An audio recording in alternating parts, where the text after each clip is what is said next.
नमस्कार दोस्तों, teaching with Shivam में आप सभी का हार्दिक स्वागत है। आज हम जो देखेंगे वो इस क्लास के माध्यम से super TET, Uttar Pradesh police, GD और अदर एग्जाम इंग्लिश और इंग्लिश के अंदर ग्रामर, जो ग्रामर का पोर्शन होता है उससे प्रश्न पूछे जाते हैं। तो ग्रामर की जो शुरुआत आज हम जो करेंगे वो अल्फ़ाबेट से शुरुआत करेंगे, क्योंकि पहली क्लास है हमारी ग्रामर की। यदि वीडियो आपको अच्छी लगती रहेंगी और आप देखते रहेंगे तो हम ग्रामर को पूरे इसी चैनल के माध्यम से ए से लेकर यानी कि अल्फाबेट से लेकर पूरा कराएंगे। सब जितना भी सिलेबस आता है वो पूरा सिलेबस कराया जाएगा। तो आइए देखते हैं अल्फाबेट। अल्फाबेट किसे कहते हैं? तो अल्फाबेट एक होता है। अल्फाबेट एक यानी कि अल्फाबेट का मतलब होता है वर्णमाला। अल्फाबेट का जो तात्पर्य है वो है वर्णमाला से। वर्णमाला, वर्णमाला, वर्णमाला। तो एक अल्फाबेट होती है ए से लेकर जेड तक। जो वर्ण होते हैं ए से लेकर और जेड तक जितने भी क्या होती हैं वर्ण होती हैं उन्हें कहते हैं अल्फाबेट। उसे कहते हैं अल्फाबेट। तो एक अल्फाबेट है। एक अल्फाबेट के अंदर 26 लेटर्स हैं। एक अल्फाबेट के अंदर 26 लेटर हैं। तो एक अल्फाबेट में कितने लेटर होते हैं? तो एक अल्फाबेट में 26 लेटर्स 26 लेटर्स होते हैं। तो एक अल्फाबेट में कितने लेटर्स होते हैं? 26 लेटर होते हैं। और 26 लेटरों को दो भागों में बांटा गया है। वो कौन कौन से? तो इसको देखें। नंबर एक, तो 26 पहला आता हमारा वोवेल, वोवेल, वोवेल्स, पहला नंबर वोवेल्स। और दूसरा आता हमारा कॉन्सोनेंट, कॉन्सोनेंट्स,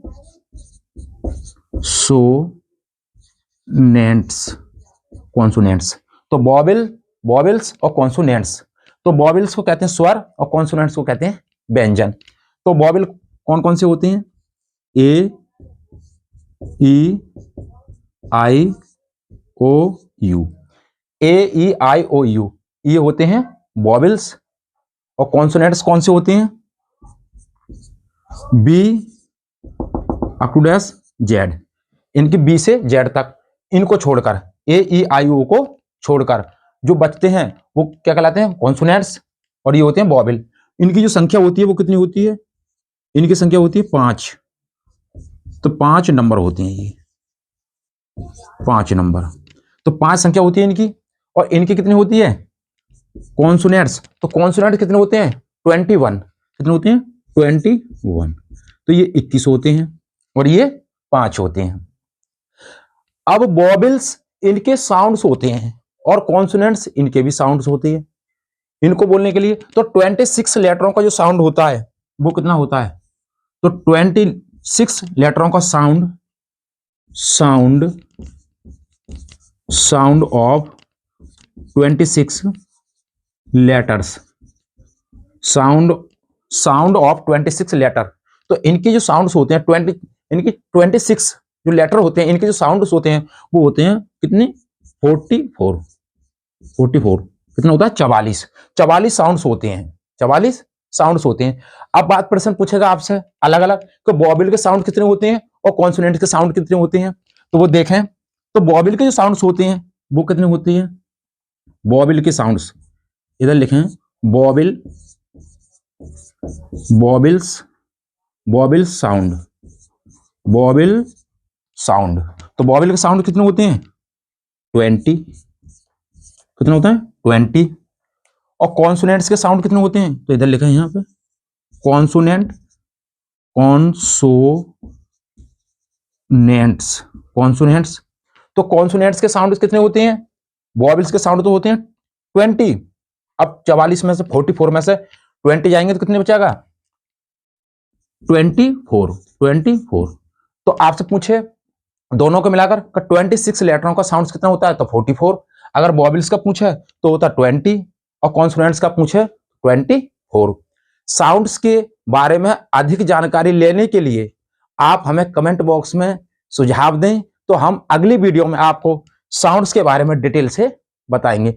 ये क्लास थोड़ी लंबी हो जाएगी, इसलिए साउंड्स को केवल इतना याद रखें। तो वोवेल्स के जो साउंड्स होते हैं वो 20 होते हैं और कॉन्सोनेंट्स के जो साउंड्स जो होते हैं वो 24 होते हैं। तो लेटर्स 26 होते हैं। अल्फाबेट एक होता है जिसके अंदर लेटर होते हैं, इसके अंदर कई सारे लेटर होते हैं, यानी कि एक अल्फाबेट के अंदर 26 लेटर होते हैं। नंबर एक, 26 लेटरों को दो भागों में बांटा गया है। नंबर एक वॉवेल्स और नंबर दो कॉन्सोनेंट्स। तो वॉवेल्स की बात करें तो AEIU 5 होते हैं और कॉन्सोनेंट्स 21 होते हैं। तो ये बात समझ पाए होंगे।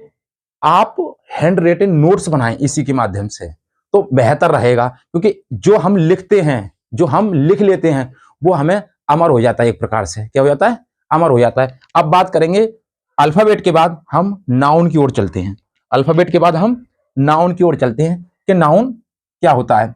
यदि अब मैं बात करूं, एक उदाहरण लूं आपसे कि अल्फाबेट और लेटर्स में अंतर कैसे पहचान पाएंगे। अगर मैं यहां पे लिखूं एक उदाहरण के लिए कि देयर आर सिक्स अल्फाबेट्स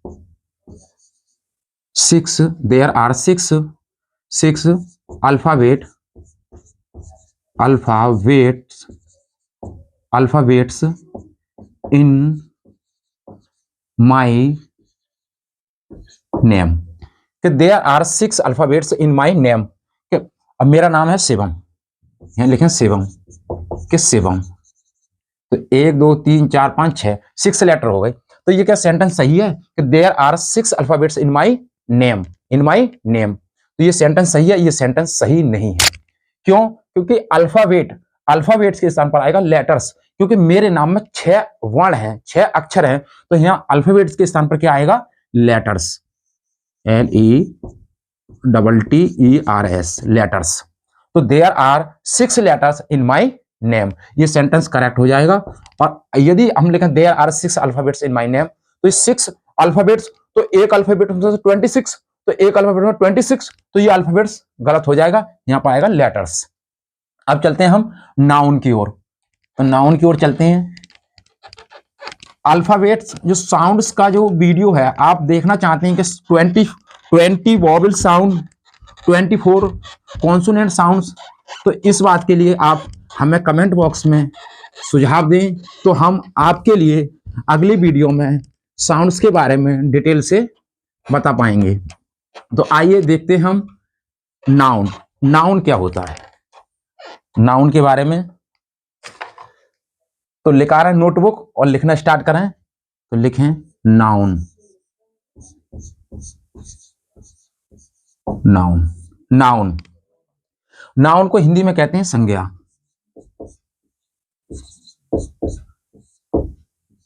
संज्ञा यदि मैं बात करूं तो शुरुआती छोटे छोटे होते हैं, तो एक डेफिनेशन याद कराई जाती है कि a noun is the name of a person, place और थिंग। यदि मैं इसकी डेफिनेशन को ऐसे ना लिख के, यदि मैं ऐसे लिख दूं कि noun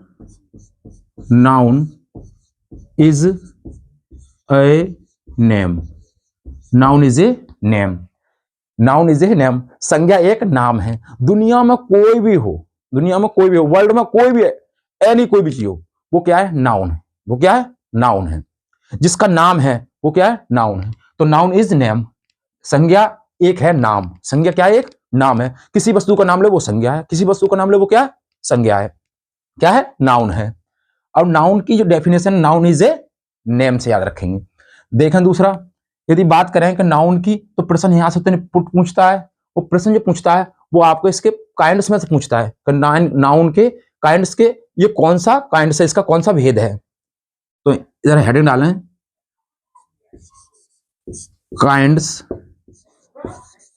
kinds of noun, kinds of noun, संज्ञा के भेद, संज्ञा के भेद। तो संज्ञा के कितने भेद होते हैं? तो इधर लिखें 5 टाइप, 5 टाइप, 5 प्रकार के होते हैं। कितने प्रकार के होते हैं? नाउन 5 प्रकार के होते हैं। वो देखें, नंबर 1, इसको याद रखना महत्वपूर्ण है।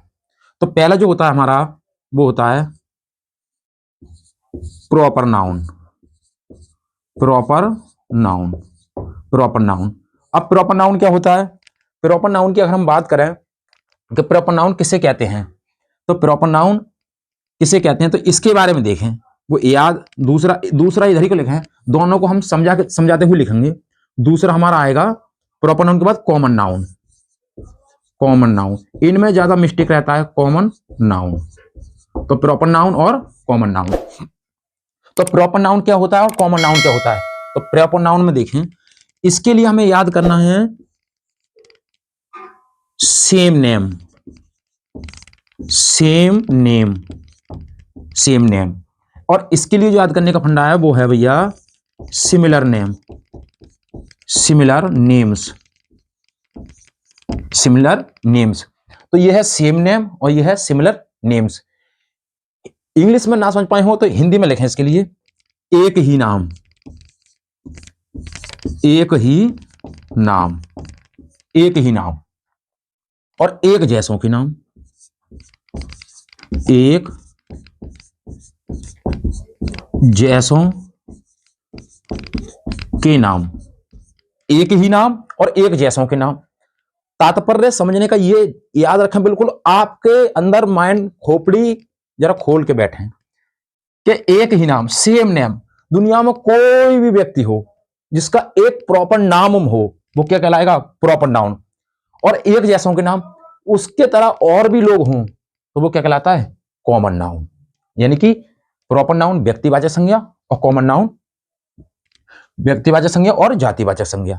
हिंदी में लिख सकते हैं व्यक्तिवाचक संज्ञा और जातिवाचक संज्ञा। जैसे मैं एक उदाहरण लूं, एग्जाम्पल के माध्यम से देखें इसे। एग्जाम्पल, एग्जाम्पल, एग्जाम्पल क्या कहता है इसका? तो एग्जाम्पल में देखें, जैसे मैं लिखूं, एक साधारण उदाहरण लिखें, राम।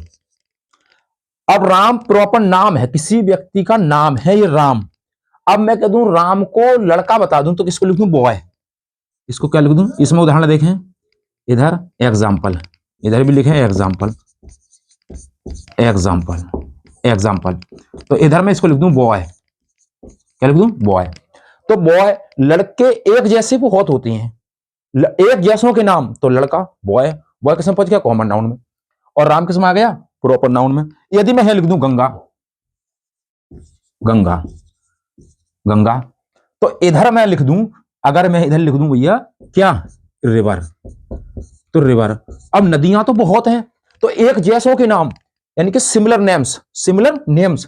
तो रिवर, नदियां का हर जो भी नदी होगी, गंगा हो, ब्रह्मपुत्र हो, गोदावरी हो, कृष्णा हो, वो सब क्या है? नदियां हैं। तो नदियां, उनका नाम नदियां है। तो एक जैसों के नाम अगर मैं उनका नाम लिख दूं, जैसे गंगा, राम।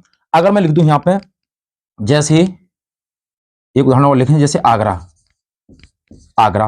अब आगरा प्रॉपर नाउन है, आगरा प्रॉपर नाउन है। अगर मैं इसी को लिख दूं क्या? City, city. अब शहर है। या फिर मैं किसी कंट्री का नाम लिखूं, जैसे इंडिया, इंडिया, इंडिया। अब इंडिया प्रॉपर नाउन है। अगर इंडिया की जगह मैं लिख दूं कंट्री, कंट्री, कंट्री। तो अब देश, अब देश तो किसी को कह सकते हैं, इंडिया है, पाकिस्तान है, अफगानिस्तान है, उज्बेकिस्तान है, तुर्कमेनिस्तान है, ये सब क्या है? कंट्री। ये देश है, ये क्या है? देश है। तो एक जैसों के नाम कॉमन नाउन, सिमिलर नेम्स। अगर हम कह दें प्रॉपर नाउन तो सेम नाम, सेम नेम। तो उम्मीद करता हूं प्रॉपर नाउन और कॉमन नाउन समझ पाए होंगे। अगला जो हम लेते हैं इसका, अगला जो प्रकार है इसका, तो दो हो चुके हैं, प्रॉपर नाउन और कॉमन नाउन। अगला हम जो लेते हैं वो हमारा एक ही नाम हो, दुनिया में कोई व्यक्ति हो जिसका जो नाम है वो पहुंचेगा प्रॉपर नाउन में, और एक जैसों के नाम उसी की तरह और भी हूं, उसी की जाति उसी की तरह और भी हूं, तो उसे कहते हैं हम कॉमन नाउन, उसे कहते हैं हम कॉमन नाउन। अब देखते हैं अगला तीसरा आता है हमारा collective noun, collective noun, collective noun. और चौथा हमारा आता है, कलेक्टिव नाउन के बाद चौथा जो हमारा आएगा वो आएगा हमारा मटेरियल नाउन, मटेरियल नाउन। आगे पीछे हो जाए कोई दिक्कत वाली बात नहीं है, हमें केवल इसके बारे में पता होना चाहिए कि किसे कलेक्टिव नाउन कहते हैं और किसे मटेरियल नाउन कहते हैं। तो कलेक्टिव नाउन का मतलब क्या होता है? कलेक्टिव का मतलब होता है इकट्ठा करना, कलेक्टिव का मतलब क्या होता है? इकट्ठा करना। और मटेरियल का मतलब होता है पदार्थ, मटेरियल का मतलब क्या है? पदार्थ। कलेक्टिव समूह, जिसे ग्रुप इकट्ठा करेंगे तो लोग इकट्ठे होंगे, इसे कहते हैं ग्रुप। इसे क्या कहते हैं? ग्रुप। ग्रुप। और इसे क्या कहेंगे? लिक्विड, सॉलिड, सॉलिड और गैस।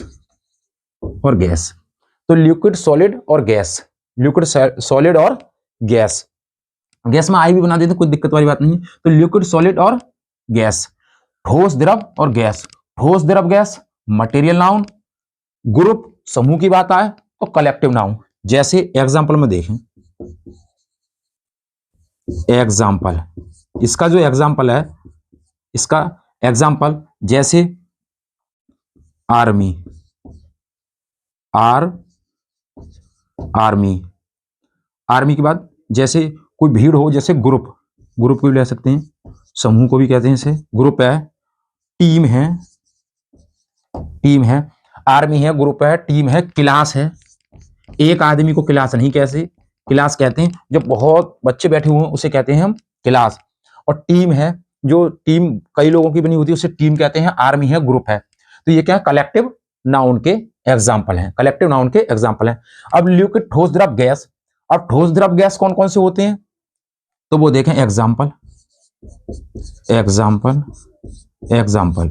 इसका जो एग्जाम्पल है ठोस, द्रव, गैस का, जैसे गोल्ड है, जैसे गोल्ड, जैसे गोल्ड। गोल्ड के बाद सिल्वर, सिल्वर है। जैसे ऑक्सीजन, ऑक्सीजन, ऑक्सीजन, ऑक्सीजन। तो गोल्ड है, सिल्वर है, ऑक्सीजन है। और हाइड्रोजन, हाइड्रोजन तो गैस हो गई। लिक्विड यानी कि द्रव, बहने वाला। जैसे अगर बात करें किसकी? वाटर की, वाटर। तो वाटर, वाटर भी क्या है? द्रव है। गोल्ड है, सिल्वर है, ऑक्सीजन है, वाटर है और हाइड्रोजन है। ये ठोस, द्रव, गैस जो होते हैं वो क्या कहलाते हैं? मटेरियल नाउन कहलाते हैं, पदार्थवाचक संज्ञा, पदार्थवाचक संज्ञा। दूसरा हमारा तीसरा जो कलेक्टिव नाउन। कलेक्टिव का मतलब होता है भीड़, जहां पर भीड़ इकट्ठी हो, जहां पर भीड़ इकट्ठी हो, यानी कि बहुत से लोग हों उसके अंदर, क्या हो? बहुत से लोग हों। जैसे बात करें, एक उदाहरण और इसका, चेन। अब चेन, चेन में कई पुर्जे होते हैं, एक किट, दो किट, तीन किट। तो इससे क्या कहते हैं हम? उन किटों को क्या कहते हैं? चेन कहते हैं। उसे क्या कहते हैं? चेन, चेन कहते हैं उसे। अगला उदाहरण जैसे क्राउड, क्राउड। क्राउड का मतलब होता है भीड़ से। क्राउड का मतलब क्या होता है? भीड़। तो भीड़ है तो बहुत सी भीड़। टीम है, चेन है, क्लास है, आर्मी है और ग्रुप है। ये सब के सब क्या कलेक्टिव नाउन है। और मटेरियल नाउन में ठोस, द्रव, गैस आते हैं, ठोस, द्रव, गैस आते हैं। जैसे गोल्ड है, सिल्वर है, ऑक्सीजन है, वाटर है और हाइड्रोजन है। तो मटेरियल नाउन और कलेक्टिव नाउन। अगला जो इंपोर्टेंट है, वही तो इंपोर्टेंट है, वहीं से प्रश्न पूछता है एग्जाम के अंदर कि ये क्या है। तो अगला देखें, पांचवा जो रह गया है हमारा, नाउन का पांचवा जो प्रकार है, इसको ध्यान से देखें क्योंकि प्रश्न जो पुट कराएगा वो यहीं से पूछता है। ये इतना तो बच्चा सीख ही जाता है। अब देखें इसके लिए एब्स्ट्रैक्ट नाउन। अगला जो प्रकार है हमारा, इसे देखें, एब्स्ट्रैक्ट और नाउन। एब्स्ट्रैक्ट नाउन, इसे कहते हैं भाववाचक संज्ञा, भाववाचक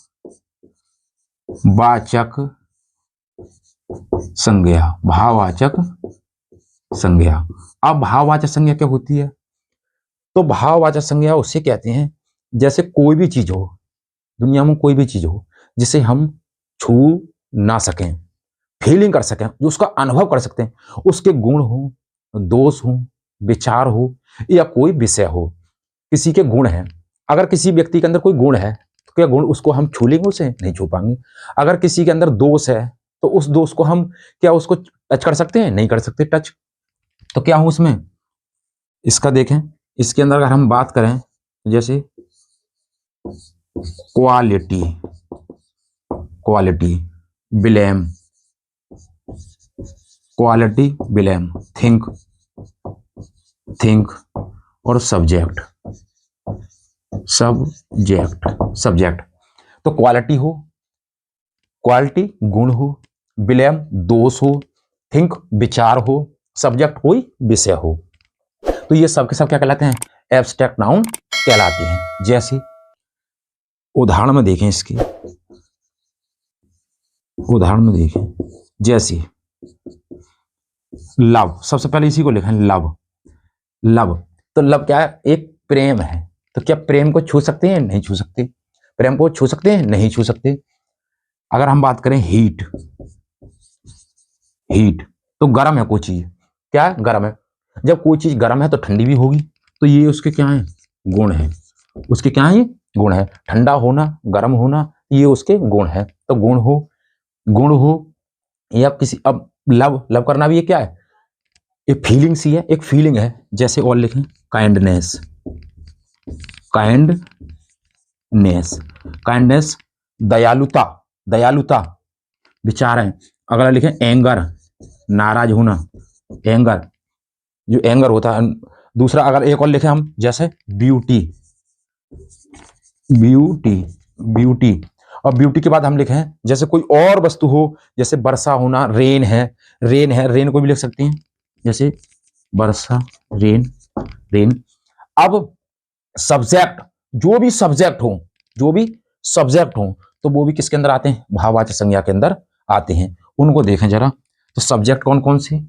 सब्जेक्ट की बात करें, जैसे सब्जेक्ट, सब्जेक्ट देखें हम, सब्जेक्ट जैसे mathematics, mathematics, mathematics, science, science, history, history. तो मैथमेटिक्स हो, साइंस हो, हिस्ट्री हो, लव हो, हीट हो, कोल्ड हो, काइंडनेस हो, एंगर हो, ब्यूटी हो और रेन हो, ये सब के सब क्या है? एब्स्ट्रैक्ट नाउन है। सब के सब क्या है? एब्स्ट्रैक्ट नाउन है। एक और होता है खुश होना, तो उसे कहते हैं हैप्पीनेस, हैप्पीनेस, हैप्पीनेस। अब जरा एक बात बताएं, क्या खुशी है, सुंदरता है, एंगर है, नाराजी है, काइंडनेस दयालुता है, ठंडा है, गर्म है, इसको हम अनुभव कर सकते हैं, इसका हम अनुभव कर सकते हैं, लेकिन इसको छू नहीं सकते, इसको छू नहीं सकते।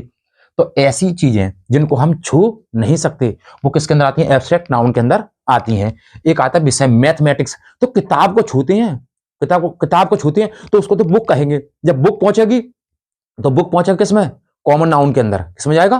कॉमन नाउन के अंदर। अब मैथमेटिक्स, वो उसका क्या गुण है? मैथमेटिक्स होना क्या है? गुण है। साइंस की किताब है कोई, तो उसका गुण है, हम साइंस से, हिस्ट्री की किताब है तो उसका क्या गुण है? तो मैथमेटिक्स है, साइंस है, हिस्ट्री है, वो क्या उसके गुण है, उसकी क्या है? गुण है। तो उम्मीद करता हूं दोस्तों वीडियो अच्छी लगी होगी। तो नाउन का और अल्फाबेट्स को हम इस क्लास के माध्यम से देख चुके हैं। यदि वीडियो अच्छी लगी हो तो वीडियो को शेयर करें, सब्सक्राइब करें और लाइक करें, और कमेंट बॉक्स में वीडियो से संबंधित अपना सुझाव अवश्य दें। ऑल द बेस्ट, थैंक्स, जय हिंद, जय भारत।